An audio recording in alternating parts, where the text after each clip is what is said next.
Bueno, vamos a darle la bienvenida al licenciado Luis Abinader, esta vez ya como candidato presidencial del Partido Revolucionario Moderno, también lo era ya del Partido Humanista Dominicano, que es de lo que integra el proyecto de frente electoral que se denomina Convergencia por un Mejor País.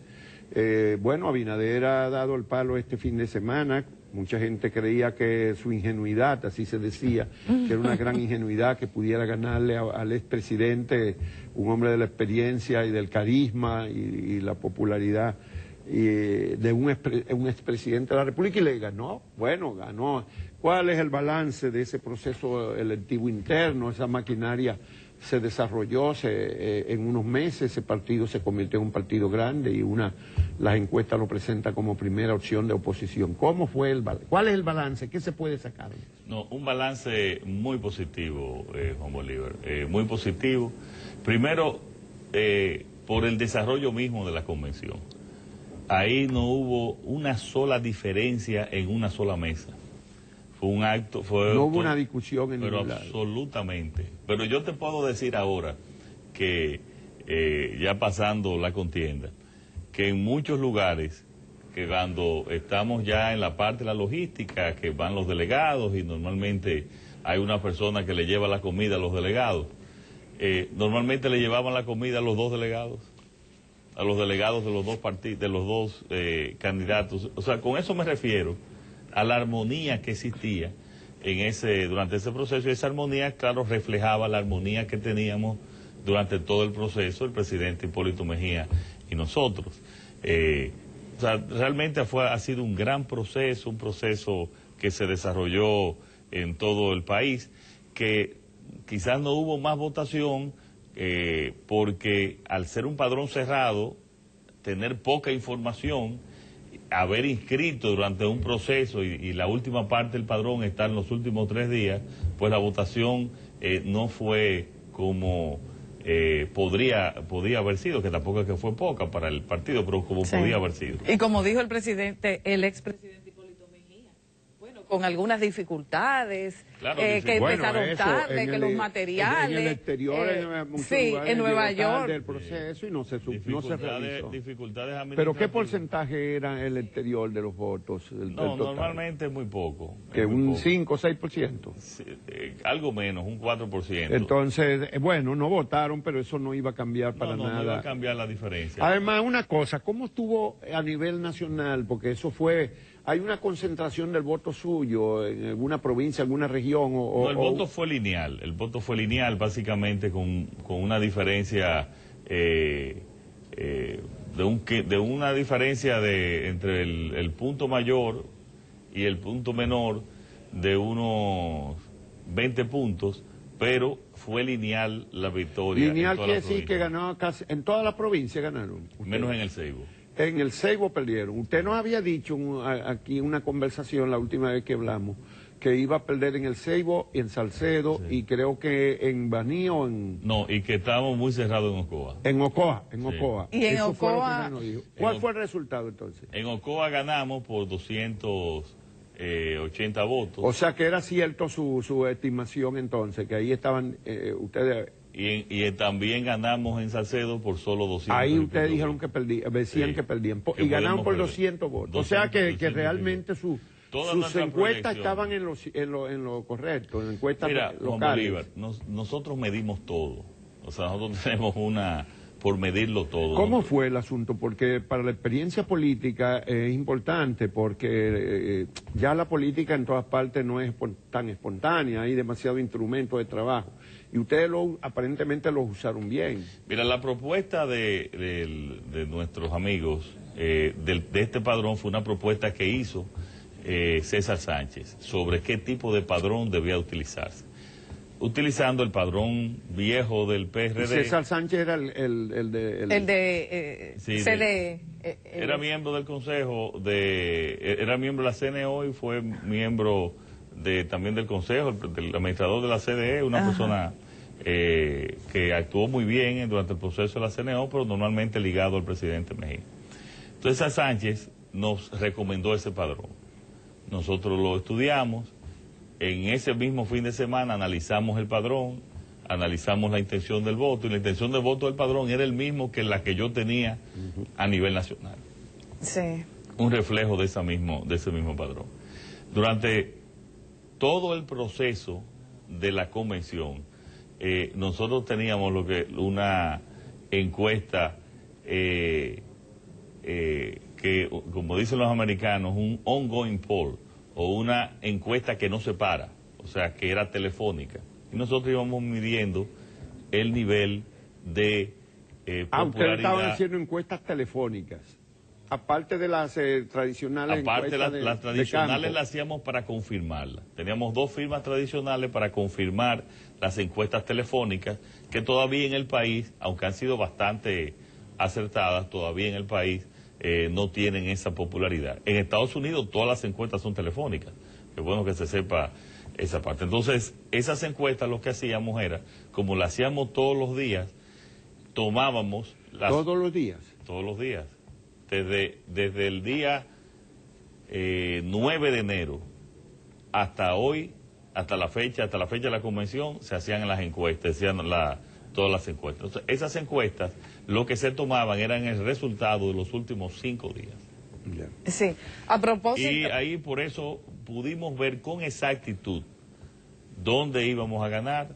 Pero la encuesta de profesional de campo del Centro Económico del Cibao, la última que hizo, que se publicó algo, le daba una ventaja algo así de 60 y pico a 20. No, incluso hicimos un spot en ese sentido.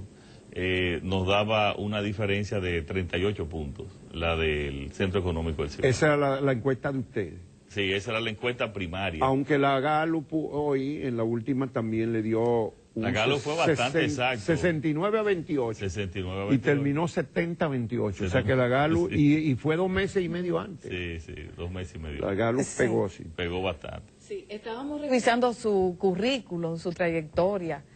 Y bueno, y uno se pregunta, un candidato de 47 años que se educó en el Colegio Loyola, que estudió economía en INTEC, que estudió en Boston, Massachusetts, en Cambridge, estudió también economía, se especializó, hizo una maestría, gerencia de proyectos. Exactamente. Esos son mis estudios. Que se ha desenvuelto en el área turística, académica, con la Universidad OIM, en fin, en el sector flores, en Jarabacoa.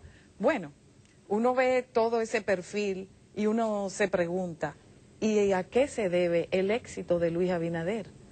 Porque sabe cuánta gente aspira en este país y ha trabajado para convertirse en candidato de un partido y no de cualquier partido. El segundo partido en importancia. Sí.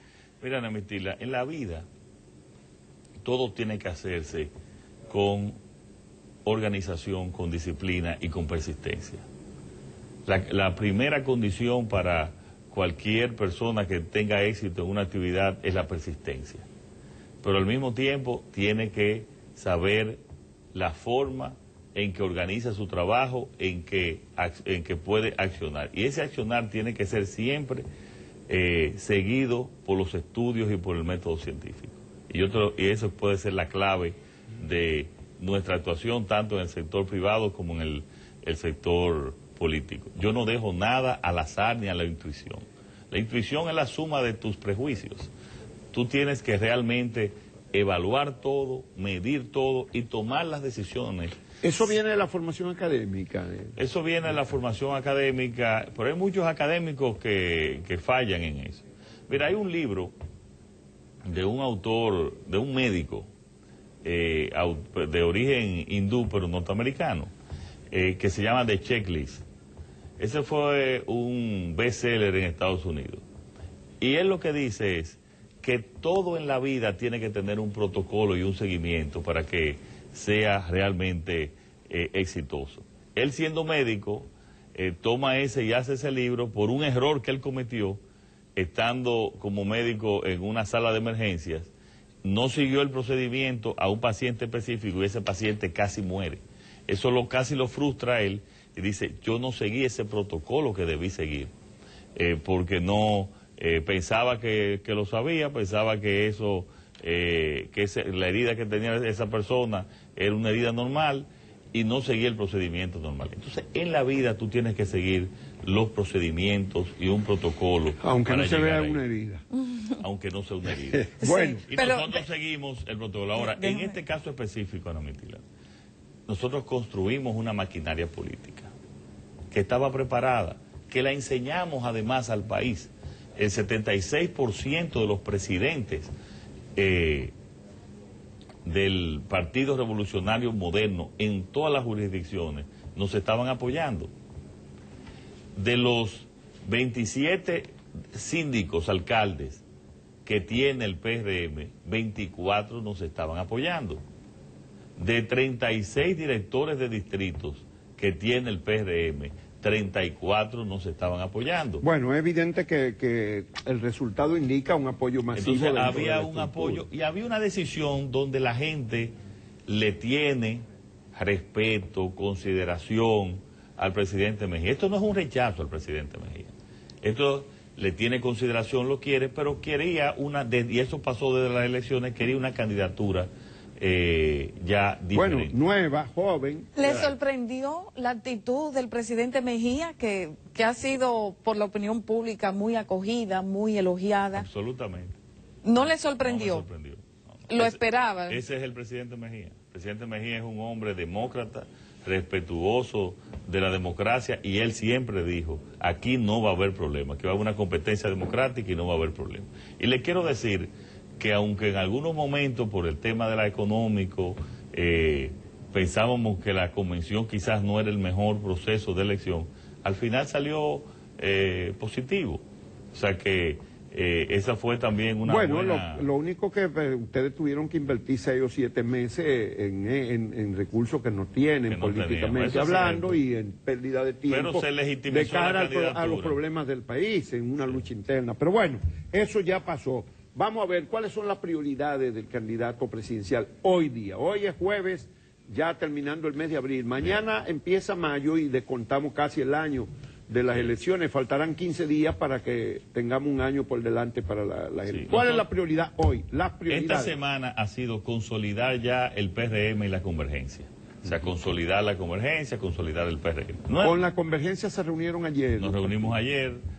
Todos los partidos, también creamos una comisión, la dirección ejecutiva del partido que se reunió el martes, creamos la comisión ya de contactos y alianzas que la preside nuestro presidente Andrés Bautista, está Héctor Guzmán, Rafael Santos. Héctor Guzmán era del equipo fundamental, del equipo de Mejía. Ya se empezaron a integrarlo. Pero por supuesto, Héctor es una persona radical del presidente Mejía y va a ser alguien radical de esta candidatura también. Entonces el presidente Mejía va a ser un soldado, como dijo él, que él era un soldado. Déjeme decirle, usted sabe lo que está haciendo el presidente Mejía, llamando a todos sus dirigentes para él, cada uno, decirle que se integren y que participen con nosotros. O sea que no se va a repetir la historia del 2011. No me den por Dios. Ustedes no son una... Porque la gente... una de las cosas que ha sorprendido y que ha tenido un éxito positivo para ustedes es que la gente entendía que ustedes eran una prolongación del PRD y que iban a repetir lo mismo. Que iban a ver sillazo. Hemos sido... pero fíjense el comportamiento cívico durante la convención. Cuando me llamaban los compañeros a decir, aquí ya, felicidades, ganamos. La segunda me decían, un momentico, déjame ponerle al coordinador de Hipólito aquí. Y me lo ponían al lado de él. Bueno, pero... O sea, fue una muestra, y nosotros se lo decíamos, pero la gente no lo creía. Le decíamos, no va a haber problema, esto está trabajando en el mandato, no va a haber ninguna situación, por la condición y la formación. No, pero no de Hipólito solamente, y de nosotros. porque no solo, aunque se le echa más que nada al PRD, porque es un partido grande. Eso pasa aquí hasta, bueno, entre los periodistas que fuimos gremialistas sabemos que muchas veces, muchas elecciones casi terminan dividiendo. Bueno, en la Junta de Vecinos. Donde la gente no gana nada, ¿no? Donde no hay fortuna por medio, y sin embargo aquí tenemos que aprender también la cultura democrática no funciona en muchos lugares, eso es así. Bueno, pero mire, los PRMistas teníamos un gran compromiso con el país y se sentía. Fíjense que fueron muy pocos los que dieron declaraciones en el interior del país sobre el proceso. que se le había dicho, doña Milagro es la única que puede conversar sobre el proceso. Fueron muy pocos, algunos en algunos programas locales, pero incluso al presidente Mejía le preguntaron cómo va el proceso, hay algunos problemas administrativos, pero doña Milagro es que va a hablar. Yo cuando fui, dije lo mismo, o sea, hemos seguido los lineamientos y tenemos que seguirlo así también. ¿Cuáles son esas prioridades? Para ser diferentes, para mostrarnos diferentes al país. Una organización democrática donde discutimos internamente nuestros puntos y donde cada quien, y en esta organización todos pueden aspirar, porque aquí no hay un caudillo, aquí habían 4 aspirantes, no era solamente el presidente Mejía. Sí, a Mauri Justo Duarte, Yanilda, los dos me llamaron el mismo día. Es más, quiero decirle algo, el presidente Mejía no fue ese día, el domingo, porque tenía que esperar, como es natural, el primer boletín. Pero si no, él estaba listo para ir. Ustedes saben que el presidente ya se dio casi a la 1 de la mañana y él se acuesta... Sí. Bueno, pero vamos a seguir las prioridades, decía que... Pero las prioridades en esta primera semana es conformar ya el PRM y la convergencia, o sea, ya de unificar todo, ponernos todos en la misma dirección. La próxima semana se van a seguir todos los contactos durante todo el tiempo para una unidad, pero también vamos a ir trabajando en lo que sería la programación de campaña, tanto desde el punto de vista estructural y jerárquico, el organigrama, como también los primeros meses de estratégicos en ese sentido. Bueno, pero la configuración del panorama, por un lado se ve la aprobación de la ley de partido con un acuerdo entre el PLD, PRD, Partido Reformista, configura un bloque por ese lado. Usted sabe lo que significa eso.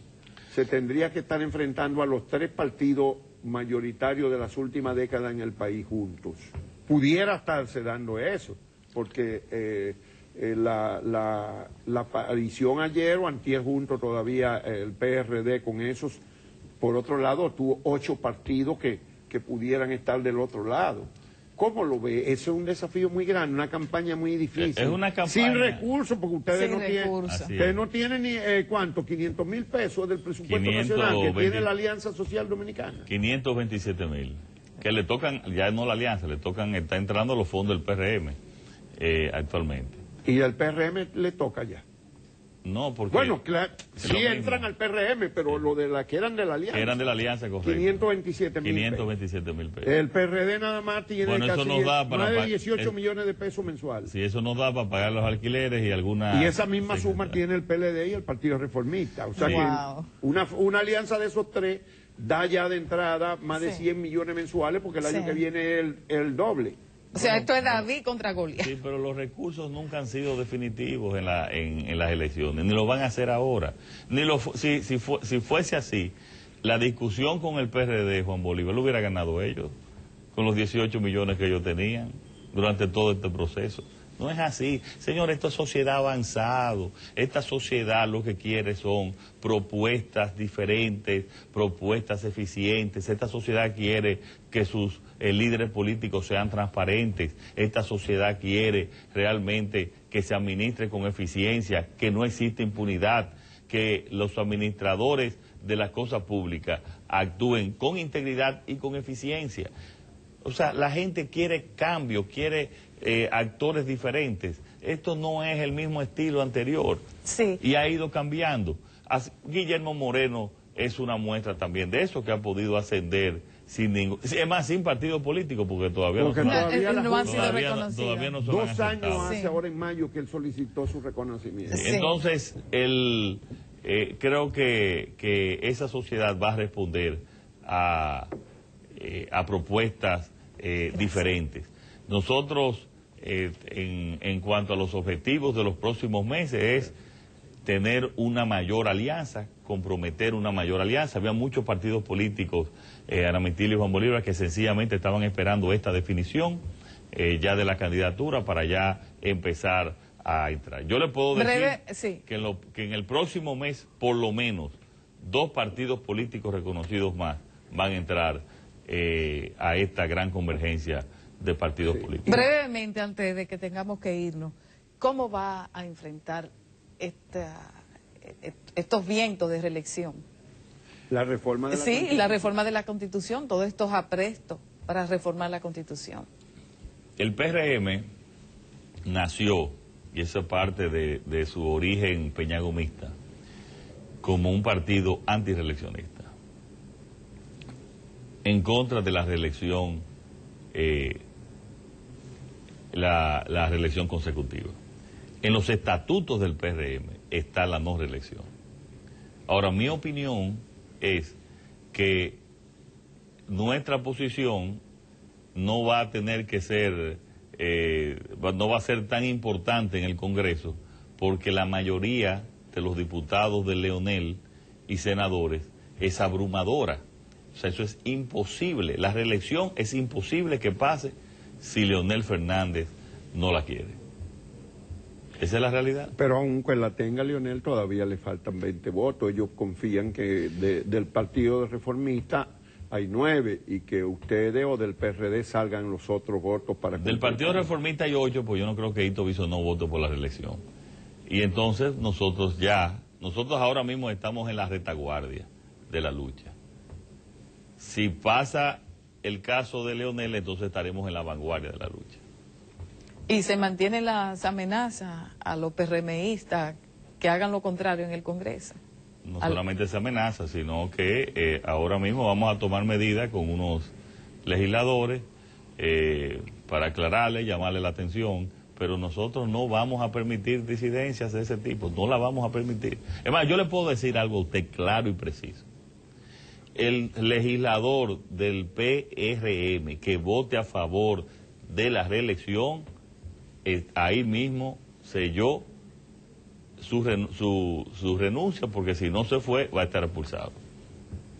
Y su relación y su vínculo con el resto de la sociedad civil, por ejemplo, ¿ustedes tienen algún canal o canales de encuentro? Tenemos varios canales de encuentro que tenemos ya que también perfeccionarlo, porque esta candidatura va a ser una candidatura de la sociedad dominicana, una candidatura de toda la gente decente de este país, de toda la gente que quiere un país diferente, un presidente con transparencia, un presidente que pueda realmente atender los principales problemas del país y que se fijen los objetivos de disminuir los niveles de pobreza, de mejorar la calidad de vida de los dominicanos y las dominicanas, pero que al mismo tiempo pueda incentivar la producción empresarial para que cree empleos, que pueda cohesionar políticas públicas coherentes para mejorar la calidad de vida. Y la gente ha entendido eso, y en la sociedad, esa parte de la sociedad civil, la clase media y la clase popular, son áreas de nuestra candidatura que tenemos una gran fortaleza. Sí. El programa de gobierno, ¿cómo va a ser ese proceso? Nosotros también en la última reunión creamos lo que sería una filosofía en la dirección ejecutiva, una comisión para hacer desde el punto de vista filosófico la idea de para qué perseguimos el gobierno. Porque esto no puede ser un tema de ok, yo voy, quítate tú y me pongo yo. No, ¿a qué tú vas al gobierno? Tú vas a hacer algo diferente al gobierno, porque si no vamos a dejarnos y vamos a quedarnos en nuestras casas. Si nosotros no vamos a hacer medidas diferentes de las que están haciendo para mejorar la calidad de vida del país, entonces no vale la pena esto. Y va en ese sentido a hacer la filosofía, y el director de la Unidad de Políticas Públicas, el licenciado Miguel Seara Hatton, que está ahora mismo fuera del país, ya entonces trabajaría en todos los detalles de lo que sería. ¿Y Martínez Moya se incorporará? Porque Martínez Moya es una pieza muy importante que Martínez estaba Moya, con los análisis económicos. No, pero Arturo Martínez Moya es un hombre del partido, cercano al presidente Mejía, pero un gran amigo nuestro, que incluso hoy toda la Comisión Económica del PRM va a nuestra oficina a felicitarnos y además ya a los procesos de trabajo. Arturo Martínez, usted va a reunir hoy con él la comisión. Claro, con toda la comisión, pero Arturo y Miguel Seara Hatton son íntimos amigos, además de que colaboran, son íntimos amigos. La Comisión Económica es una parte que es muy importante de lo que es la Comisión de Unidad de Políticas Públicas, pero ellos son fundamentales para el programa que nosotros vamos a hacer. Sí. Y Arturo es una persona que tiene mucha experiencia. Yo recuerdo Juan Bolívar, que en la campaña del 2012 hicimos una rueda de prensa donde Arturo dijo que el déficit que se estaba creando por los gastos en la campaña eran de cerca de 100 mil millones de pesos.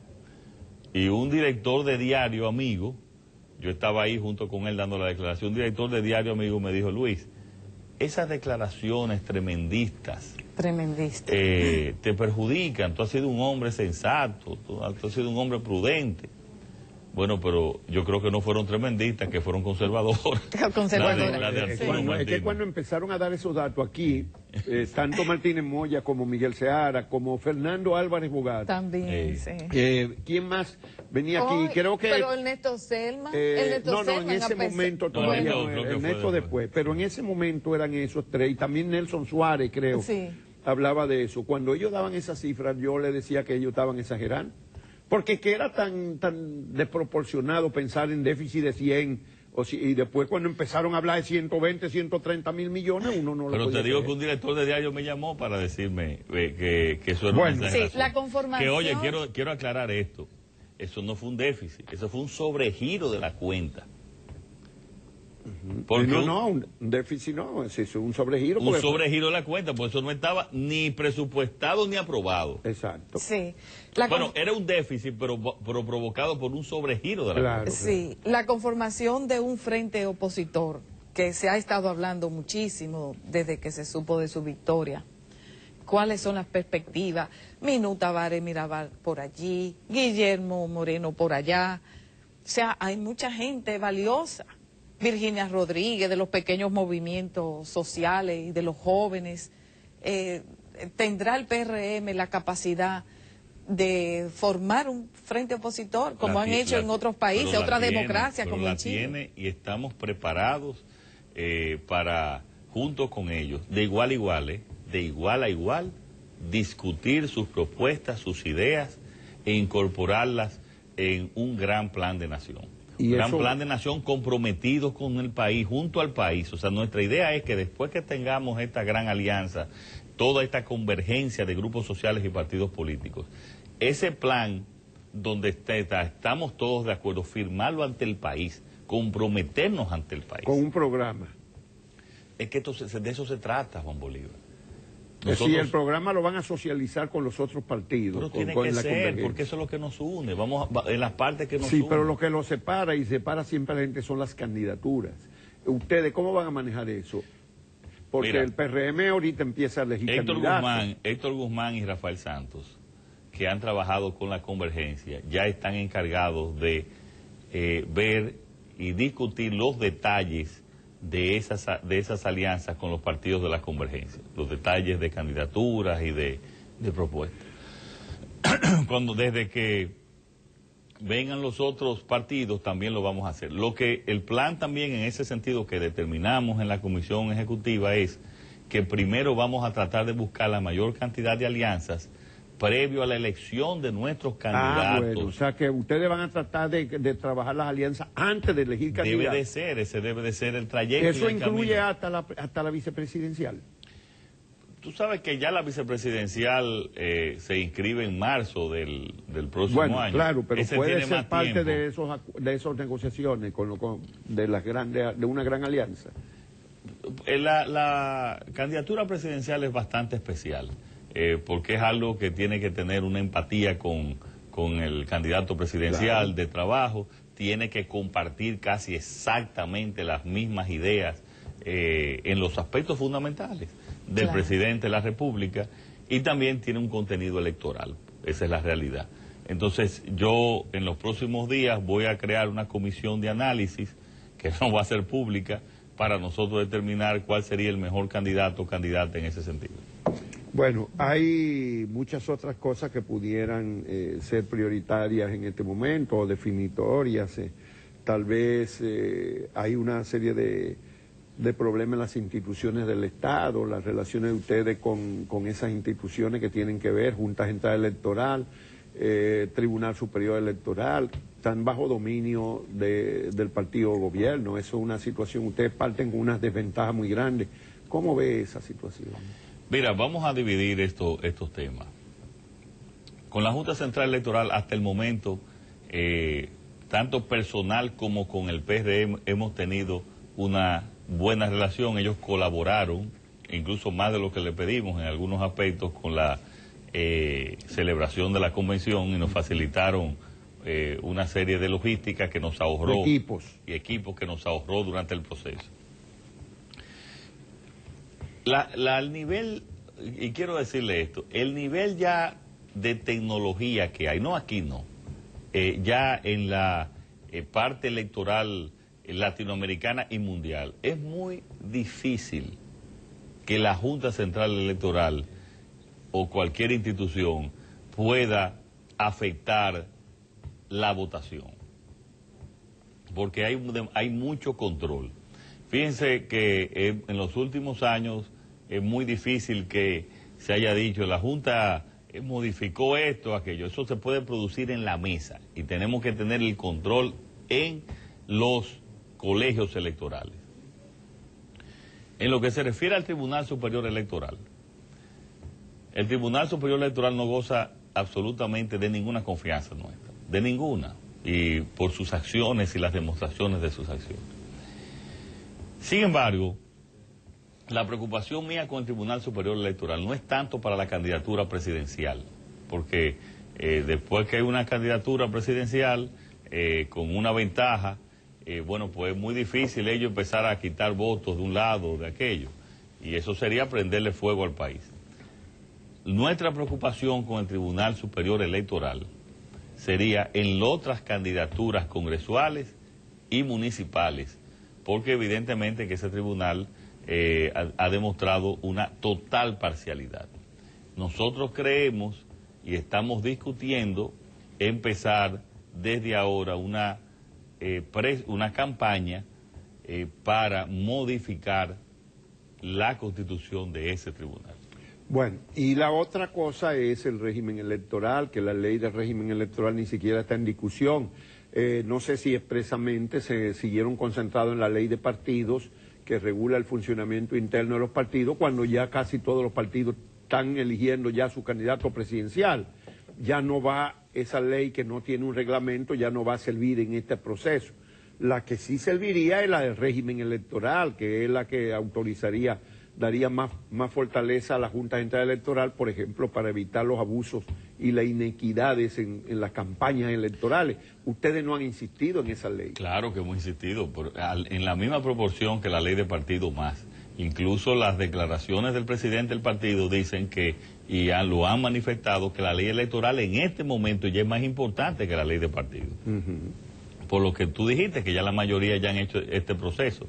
En cuanto a la ley de partidos, es bueno que ustedes sepan que nosotros no estamos de acuerdo con la ley que se aprobó, porque nosotros pensamos que tiene que haber un límite en el gasto partidario que no se expresó. Hemos dicho también que tiene que haber transparencia en el aporte. Yo no tengo problema que digan quién aporta a nuestra candidatura. Entonces vamos a hacer la transparencia de qué persona aporta cada candidatura para alejar que sectores oscuros aporten. Y no deberíamos limitar también el gasto de los Eso es lo primero partidos. Que dije.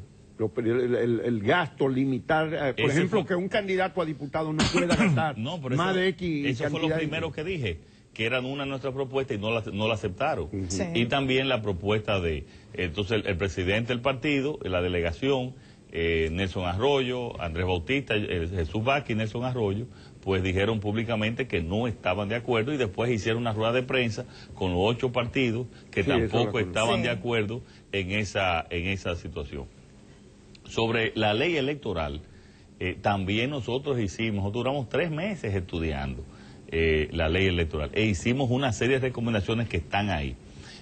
Yo creo que la ley electoral, si se aprueba, Juan Bolívar, puede utilizarse en este proceso, porque tanto la ley... todavía hay tiempo falta un año para... Oye, Juan Bolívar, tanto de la ley de partidos como de la ley electoral, en ambos, la Junta Central Electoral ha preparado ya el reglamento. Ajá. Bueno, y la Junta fue, esos proyectos, la Junta sometió proyectos que se elaboraron con una asesoría de un equipo técnico que se contrató con la Organización de Estados Americanos, de expertos. Aquí proyectos hay, lo que falta es voluntad política. No, pero y además una voluntad política de un pacto electoral para mejorar el sistema. Claro. Puede ser una cosa de 3 o 4 semanas si los partidos lo quieren. Eso es así. Y yo, por lo menos en la parte de la ley electoral hay una decisión y una de la Junta de hacerlo. El problema cuando tú dices de aprobar la ley es que entonces después te dura un año en la elaboración del reglamento. Pero lo que tengo entendido es que para ambas leyes los reglamentos están listos. Entonces podría aplicarse inmediatamente. Ahora mismo la Junta Central Electoral está funcionando sin un marco legal. La ley dice que es una Cámara contenciosa y otra administrativa. Eso no existe ya. Eso no tiene fundamento legal. Por eso es una barbaridad. Finalmente, en 30 segundos, ¿cuándo es la proclama, el acto oficial de proclama de la candidatura? ¿Ya tienen preparado? Quedamos en la próxima reunión de la dirección ejecutiva ponerle fecha. Ya. Bueno, pues muchísimas gracias. Yo creo que esta es la primera entrevista formalmente, ya como candidato de Luis Abinader. Muy agradecido, muy honrado de que Uno más Uno haya sido el primer programa en visitar. Así que, bueno, la audiencia lo tiene. Luis Abinader, candidato con 47 años, joven economista. Así que felicidades y muchas gracias. Gracias a ustedes, gracias a ustedes.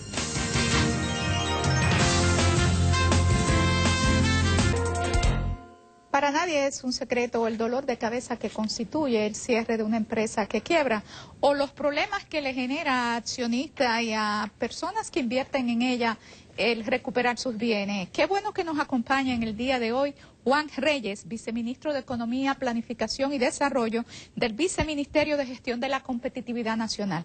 Bienvenido a Uno más Uno. En el día de ayer el Senado aprobó en segunda lectura el proyecto de ley de reestructuración y liquidación de empresas y personas físicas, comerciantes, mejor conocido como Ley de Quiebras.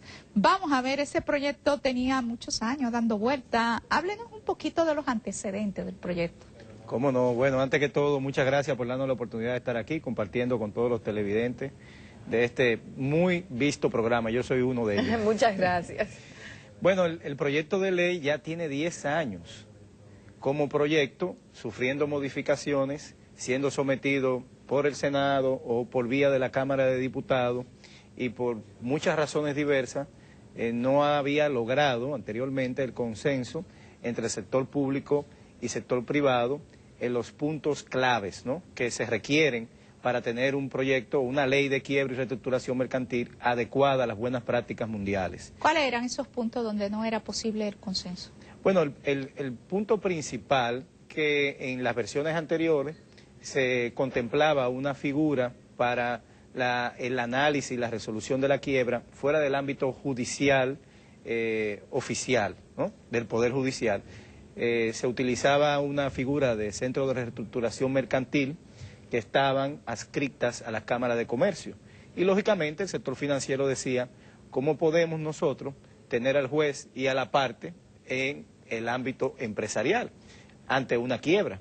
Entonces también habían instituciones de ONG como la Fundación Institucionalidad y Justicia que decía que era de hecho podía ser elevado hasta un recurso de inconstitucionalidad por no utilizar el Poder Judicial, que es lo que normalmente se hace como buena práctica en todos los países donde está implementado leyes de quiebra y reestructuración mercantil.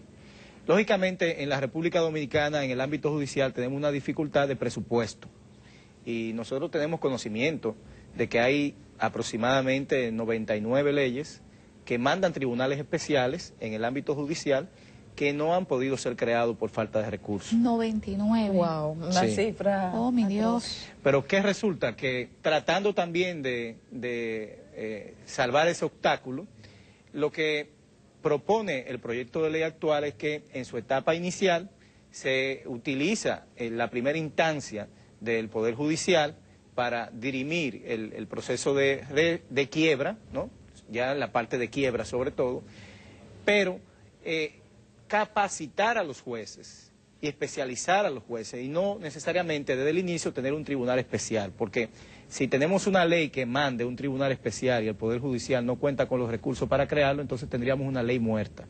Entonces es utilizar la primera instancia, capacitar a las autoridades y luego poder tener cámaras especializadas y llegar hasta un tribunal especial en el tiempo, ¿no? Sí, pero los puntos nodales, los ejes principales de la ley, que impida abusos, Claro. que cualquier empresario, por rehuir responsabilidades, se declare alegremente en quiebra. Claro. ¿Cómo impedir esto? O sea, ¿cómo queda la ley? O sea, ¿qué es lo que plantea en ese sentido? Muy bien. Lo importante, como usted dice, es que la ley trata de garantizar y garantiza, de hecho, por medio de procesos para evitar ese tipo de acciones, los derechos de los empleados de las empresas, los derechos de los acreedores, que son, en este caso, los bancos que prestan, y también los derechos de los accionistas, inclusive también el tema del pago de impuestos, porque la práctica en la República Dominicana en materia de quiebras ha sido, en muchos casos, que una empresa quiebra, cierra, deja a sus empleados En el aire, el pasivo laboral. sin sus prestaciones laborales. Muchas veces los activos que garantizaban los préstamos han sido deteriorados intencionalmente por los accionistas y dejan a los bancos sin la garantía suficiente para recuperar el dinero que han prestado y resulta, también dejan de pagar los impuestos, porque no pagan los impuestos, y resulta luego que descubrimos que estos accionistas que se han declarado en quiebra, que han cerrado sus operaciones, tienen dinero para comprar otros elementos hasta suntuosos. Entonces, realmente lo que han hecho es que han creado una situación beneficiosa para ellos y perjudicial para el resto. Entonces, lo que precisamente procura el tener una ley de quiebra es regular todos los procesos para evitar esa situación. Por ejemplo, primera parte del proyecto tiene que ver con el proceso de reestructuración, es decir, tratar de salvar la empresa, porque lo que se quiere con esta ley es preservar empleos, preservar empresas y preservar empleos. Hay una etapa, la etapa inicial, que se inicia un proceso de reestructuración solicitado por algunos de los acreedores o inclusive por los propios accionistas de la empresa. Dicen, mira, tenemos dificultad, queremos entrar, acogernos a la ley de quiebra, queremos reestructurarnos. ¿Qué pasa? Hay un plazo establecido en la ley de 6 meses para ese proceso de reestructuración. 6 meses solamente. En ese plazo de tiempo, los acreedores tienen que ponerse de acuerdo con la empresa para darle un respiro en materia de las tasas de interés que están cobrando, inclusive no embargar cuentas, no embargar los activos, porque como una empresa que quiere salvarse, si le quitan las maquinarias, por ejemplo, ¿cómo puede seguir operando? Entonces, igualmente, desde el punto de vista impositivo, también darle un respiro en ese lapso de tiempo. Transcurrido el tiempo de los 6 meses, si la empresa ha logrado reestructurarse y se salva, todas esas cargas que habían sido suspendidas entran en vigencia, pero ya la empresa ha pasado por un proceso de reestructuración que le ha llevado a mejorar sus ingresos, a reducir sus gastos y costos y a ser rentable. Pasa por quizás reestructurar la nómina, pero no cerrar la empresa y despedir a todo el mundo. Ahora, si se da el caso indeseado de que la empresa es inviable, que puede darse cuenta todo el proceso, en el proceso de reestructuración no tiene que esperar los 6 meses. Puede ser que en 2 meses se den cuenta de que no es viable la empresa, no es salvable. Entonces se inicia el proceso de liquidación o quiebras. En este proceso hay muchas novedades también. Resulta que, por ejemplo, los acreedores, que son los bancos, las instituciones financieras que han prestado su dinero, van a tomar los activos, a liquidar esos activos, esa garantía, y a dividírselo proporcionalmente a las acreencias, es decir, a las deudas. Aquí no es que el que tenga la mejor garantía va a ejecutar y se va a quedar con todo y va a dejar a los otros acreedores sin nada, sino que las acreencias se van a dividir proporcionalmente, pero en un orden. Primero, hay que liquidar a los empleados y darles sus prestaciones. Segundo, es decir, hay que cumplir con las obligaciones del fisco, porque al final los impuestos van en bienestar de la sociedad completa. Tercero, lógicamente vienen los acreedores. Y si algo queda, entonces los accionistas van a recibir algo. El Código de Comercio de República Dominicana data de 1884, 131 años. Recientemente se puso en circulación el informe de Doing Business 2015.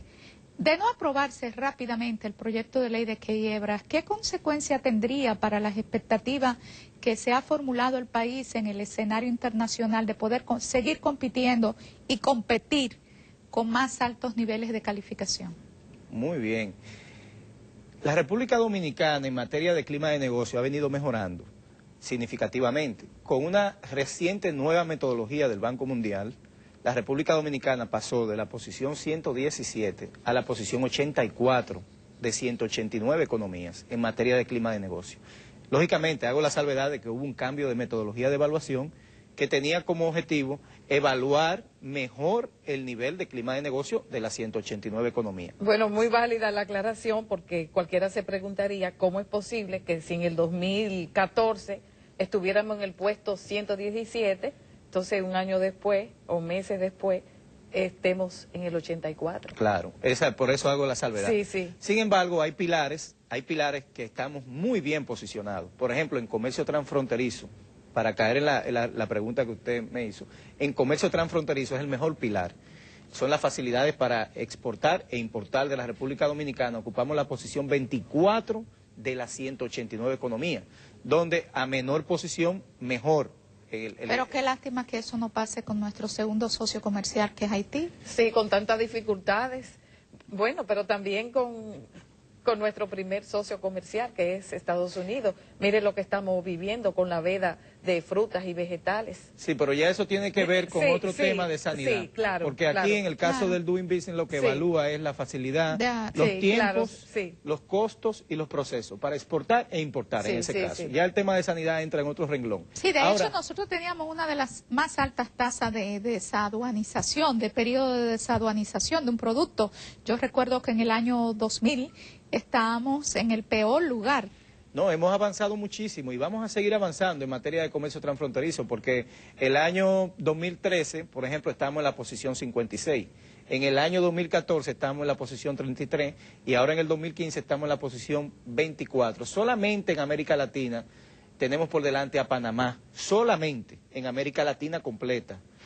Que está en una posición mejor que nosotros y lógicamente Panamá vive de la logística del Canal de Panamá y tiene razones para tener ese nivel de expertise. Pero contestando su pregunta, vámonos al peor indicador que tenemos en Doing Business, que es precisamente el pilar de insolvencia, que tiene que ver por el hecho de no tener una ley de quiebra.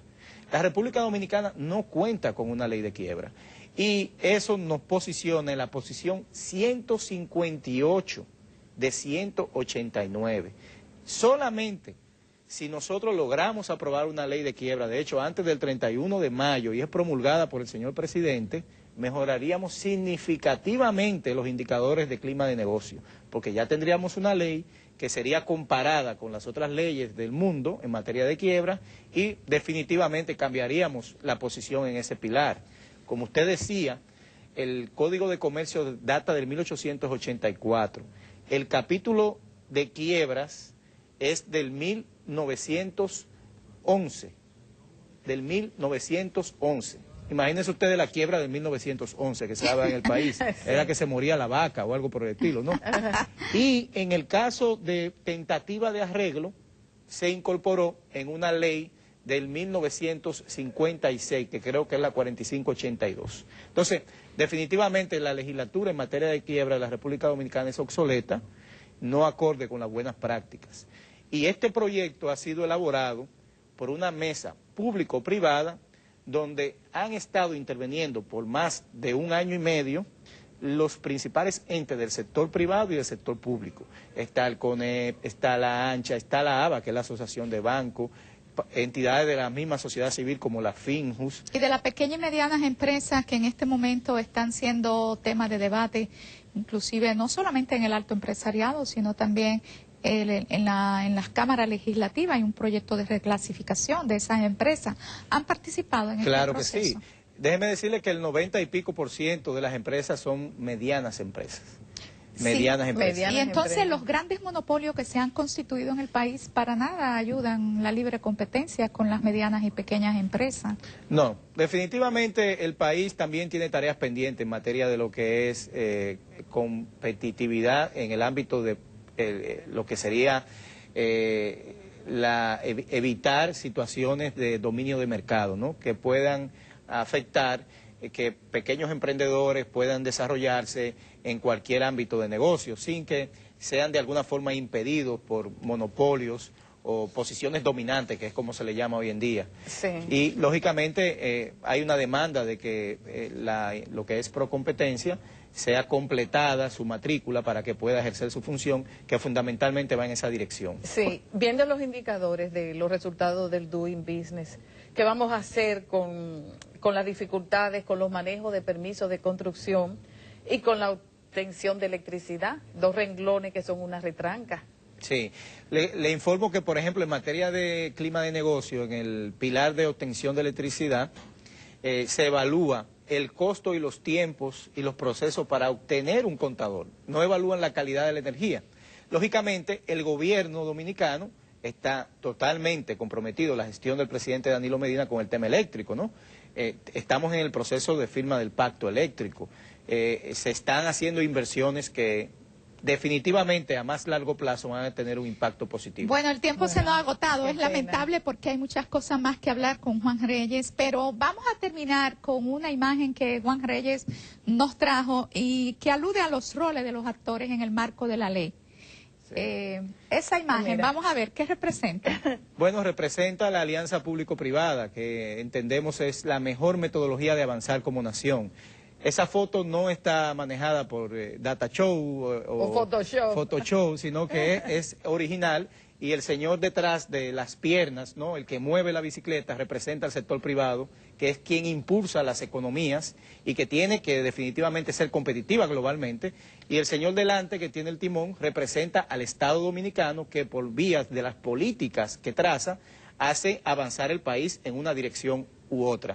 Necesariamente se necesita el trabajo conjunto, sector privado y sector público, para avanzar como nación. Siempre Bueno. el Estado preservando el rol rector y facilitador de ese motor. Así es. Señores, ha sido muy grato conversar y conocer las inquietudes y las informaciones que trae Juan Reyes, viceministro de Economía y también a cargo de la gestión de competitividad nacional.